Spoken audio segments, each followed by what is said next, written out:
That's good. Hey, welcome to Geek Speak. I'm Rob. And I'm Trace. And this is where we just, two brothers get together and talk geeky to each other. So, what do you want to talk about today, brother? Okay, so you know I like collecting things. I like figurines. I like multiple stuff. So, McFarlane released a new Joker. He's dressed in a king-like outfit. I'll show you all a picture of it here. Is that from like Elseworlds or something? I don't know. It's a good-looking figure. But the thing is it's only like 6-7 inches. Yeah. And it's $179. Yeah. And so, wait a second. I'm going to show you all. Y'all tell me. Here's another picture of an action figure of about the same price. And it is a Joker figure from the animated series. Yeah. Fully articulated. It's not static like the other one. Has all these extras. Bam, bam, bam. And I'm sitting here thinking, I don't understand pricing. Like, I'm going to show you another picture. This is a Dr. Doom suit that you can get for $200. Now, you can have a life-size Doom standing in the corner of your room for the same price of this 7-inch figure. And half of that, or a good inch of that, is the base. Have you ever heard of, it makes me think of a concept called whale hunting. Okay. It's in the collectible community to where you're not selling as much as you once did. So, but you have a few people, which sometimes the producers of comics or collectibles, they'll call the whales. They're the people that are going to buy everything. Right. Those are the people that at the comic book shop, they pick up an issue of everything, or if it's got 10 variant covers, they want every variant cover. I call them completists. Yeah, so I mean, but they've got the money and assets available to buy whatever you put out. And so whale hunting is when your company is having issues. So what you do, you make some high-end products that you know you're not going to sell many of, but they're made so cheaply, and you're able to sell into those whales. Right. And they actually keep your company afloat a little bit longer. You see it all the time with these variant covers. Why would anybody want? I mean, I like variant covers from the standpoint that it's like a buffet. I can pick which cover I like. Right. But you have these whales that, you know, the covers, one in 50, one in 100, one in 200, and they make so much money on sale. I have to admit, in my past, I would buy like all 4 variant covers. I know it. And it wasn't because I was a completist. At that one time, I thought like this was going to be like a collector's kind of thing, and rarely it is. Yeah, I mean, you know, and so you got this super rare cover, and you can sell it to somebody else who may be into super rare covers. But yeah, I think everything needs to be priced to sell. If you're making 900% profit on a product, whether that's a comic, a collectible, or a drug, you know, that's maybe too much. So let's talk about Gina Carano. Okay. You know, I'm a big fan of Gina Carano. What's she into? And well, that whole lawsuit she had against Disney has come to an end. Oh, right. So I thought that was already a thing. No. That was going to drag on forever. And so, but the fact is, they settled out of court. So she can't tell how much money they got. No. She can't tell them how much money she's got. But every time you see her pictures of her on Instagram and Twitter, she's smiling bigger than I've seen her smile in years. So I can imagine that paycheck was way up there. I'd say so too. So, but anyway, so. Your dark elf. A lot of people were saying, well, I would like to seen it go all the way, because what happened was it got to the discovery portion of the lawsuit. So Disney was going to have to show all the emails and communique that they'd had back and forth about Gina and that they'd had with Gina. And Disney did not want that to come out. They didn't want this to turn into like Johnny Depp kind of case. Right, but yeah, exactly. But the only reason that they ended it was because she had Elon backing her. So in other words, like if it had been you and me, they would just drug it on in court, and eventually we would have run out of money. Right. But with her, she had a virtual endless supply of cash. So thank you, Elon. But it was nice to see that victory. It was they put forth the best apology they could, and they actually said they'd like to work with her again.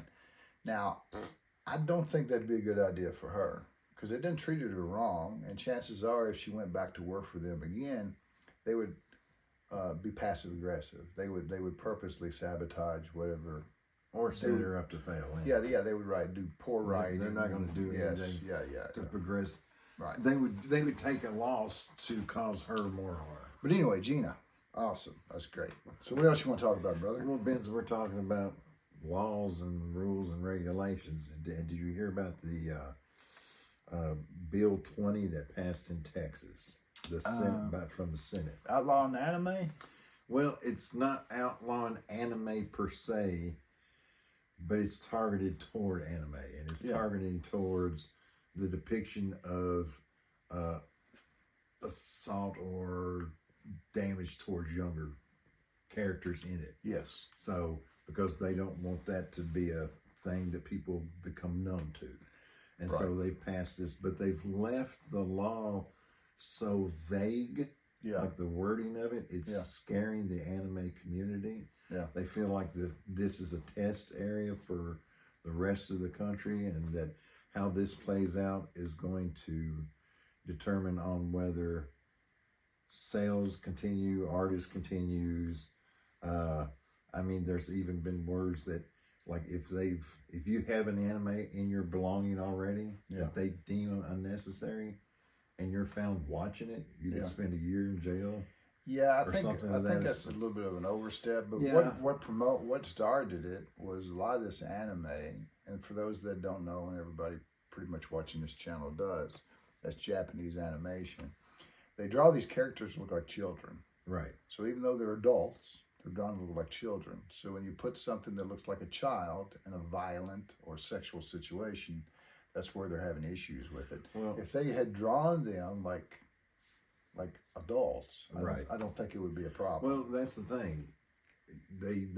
That's exactly the thing. You know, you could say, well, they could put, age warnings and stuff on it. And it's not about that. It's about how they're depicting these characters. They're depicting them as much younger than they actually are. Right. Okay, so let's talk about Peacemaker. Okay. So I've watched the entire first season, and I've watched the first 2 episodes of the second season. Okay. And I really enjoy that show. And so the other day there was an online question: who do you think the best actor is that went from wrestling to acting? And a lot of people say Batista. He was in that crappy sequel to Blade Runner, and he's been in Guardians of the Galaxy. Right. And of course, The Rock. But The Rock plays The Rock and everything. To me, it's John Cena. I mean, when you see John Cena and you see him acting in this, I mean, I know he's just a wrestler, but wow. I mean, he's got some range, and he does a great job. No, he does, because in Peacekeeper, he kind of comes off as kind of naive, not stupid, but really naive, and has a dim experience on the world, and that's because of the acting. It's not because that's how he is. No. He's good in interviews. He's always dressed in a suit, highly intelligent man. Yeah, the only bad thing I got to say about him is the older he gets, the more he looks like Ernest T. Bass. And I've got a picture I'm going to put up. You tell me, does he not look like Ernest T. Bass the older he gets? But seems like a great guy, definitely a great actor. I like that show. It's done by James Gunn, who recently redid the new Superman, which you or I haven't seen yet. But it's got vigilante, and you were always a vigilante hero, right? And you were always a vigilante fan. And there was a lot of people that never heard of that character, but I'd heard about it because you were into it. Well, the character they know from Peacemaker is not the vigilante from the comic. Do you think they try to make vigilante in Peacemaker like DC's version of Deadpool? Kind of to an extent. No, maybe not. Maybe not to the extent. I mean, they're kind of using him a little bit as a comic relief outside of the main character. Yeah. They don't want the main character to be just totally laughed at all the time. So they got to have this secondary character, and they use somebody who is not well known. But Vigilante in the comic books was like a highly intelligent lawyer who just got tired of all the bad guys being released or not coming to justice at all. This was in Teen Titans, if y'all want to look it up. And eventually he ended up, I think his wife and children was killed, and he got sent to a Tibetan, everything's Tibetan, everything mysterious. That's Tibetan, mysterious, yes. Tibetan place, and or something like that. He I met should go these to ghosts and I'll got be his mysterious. ability to fight, and actually got a little bit of a healing factor. Yeah. And so, Well, I love the series. The only problem I got with it is James Gunn's over the new DCU, which they're calling right. the old. And that man's working his ass off. Or they're calling Snyderverse. They're calling that the DCEU. And so, but the thing is there was an awesome ending to the first season, which I can't tell you about it because it would be a spoiler. And but he went in and redid it. He went in and redid the last episode and made it, in my opinion, more lame. And so I'll show you the old one when you finally get there, and then you can see the new one, obviously. Okay. But yeah, he went in and tweaked it because he's trying to move Peacemaker from the DCEU to the DCU, and so he's using the whole multiverse, different dimension type thing to do it. And let me tell you something: when you get to that, when you're a writer and you got your story so convoluted, the only thing you can do to straighten it out is to bring in multiverse, and they did that in DC, and they did it in Marvel Comics as well. Right. They tried to straighten it all out with Crisis on Infinite Earths. That was DC's big thing. But the thing is, when you get to that point, yeah, there's already a major problem. What I'm afraid of is that he is trying to recreate what the whole Avengers, the Marvel universe did. You know, you had all the different Marvel movies, and then at the end you had the Endgame, which had everybody under the sun. And I'm thinking that's what he's shooting for, is he's going to be pulling everybody out of every nook and cranny to be right there at the end of it all. Could be. What else you want to talk about? So, as we're recording this, it's August 31st, and it is National Frankenstein Day. It is Mary Shelley. I know y'all geeks. Y'all love Frankenstein. It's Mary Shelley's birthday.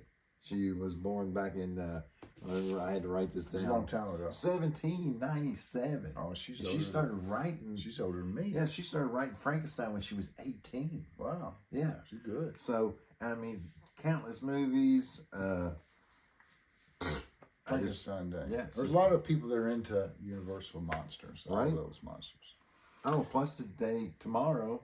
Is it National Werewolf Day? No, Because I love werewolves. It's the anniversary of Avengers' very first issue. Oh yeah, cool. Yeah, cool. Which was drawn by Jack Kirby and Stan Lee, but you know that's neither one of their names. Yeah, I know. It's I didn't know that. Stan Leibowitz. Yeah, and then Kirby is like, I can't remember what Kirby's. I wrote it down here. It's Kurtzberg. Kurtzberg. And you know why?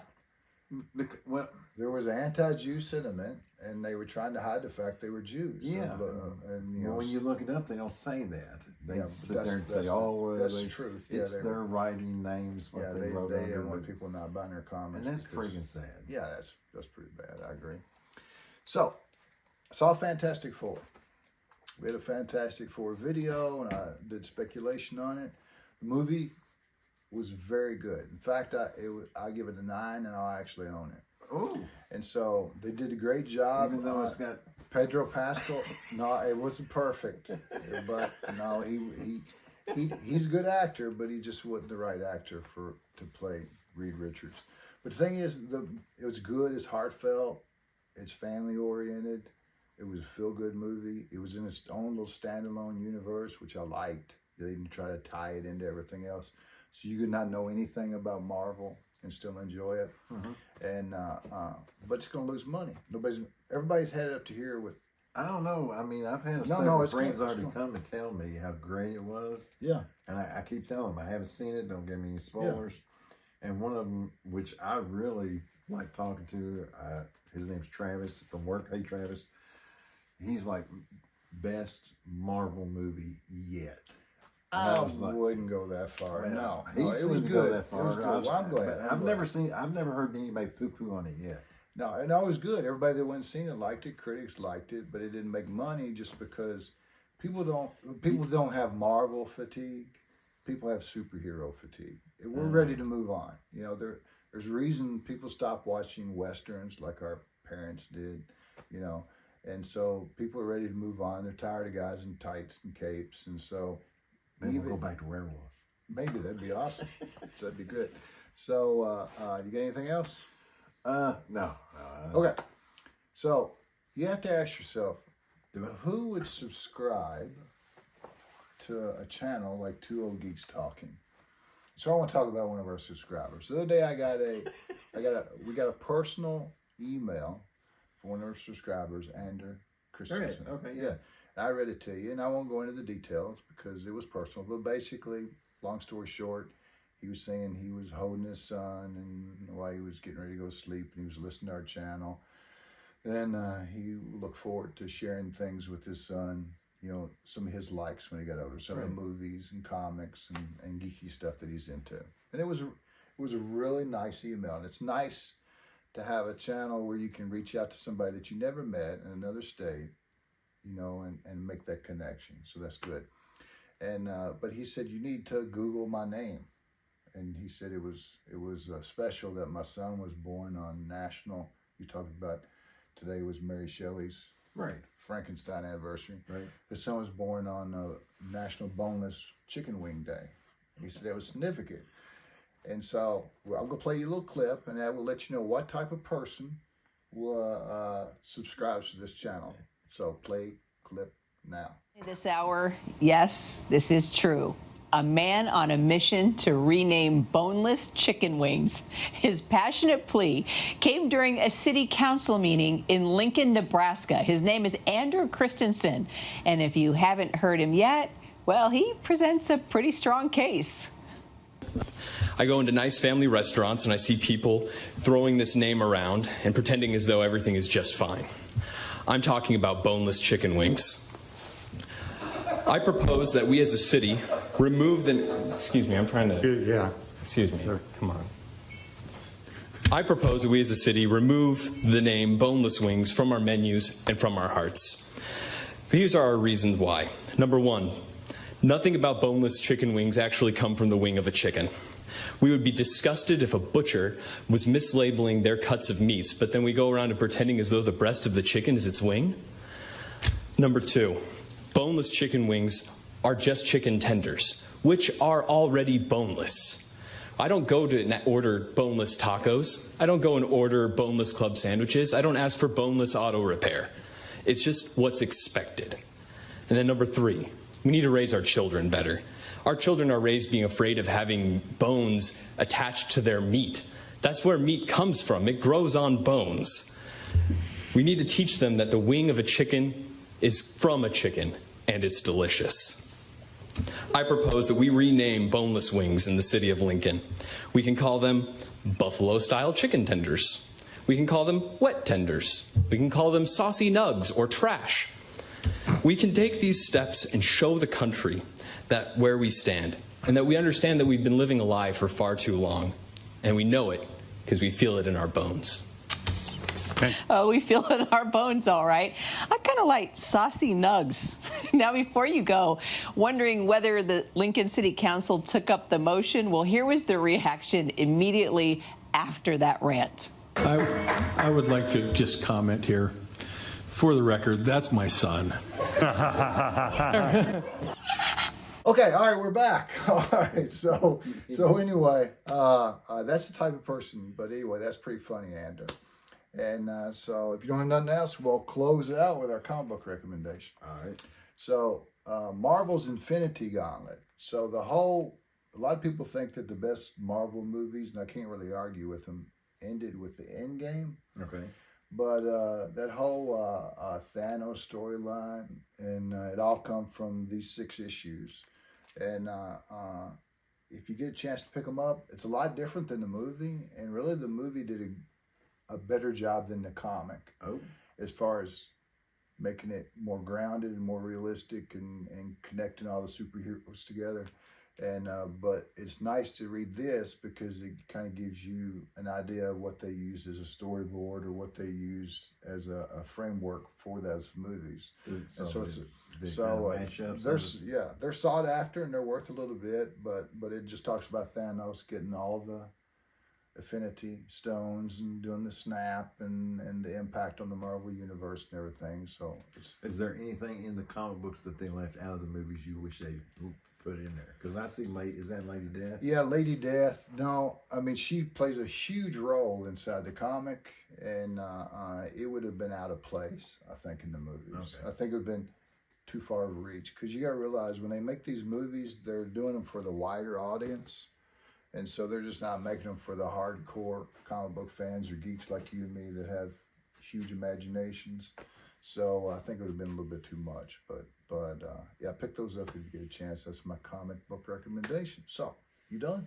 I'm done. All right, I think we're done. I appreciate you watching. And hit that like and subscribe button and the bell notification. Comment. Makes Robert happy. Yeah, let us know what you think about And, some of these topics. Stay geeky, my friends.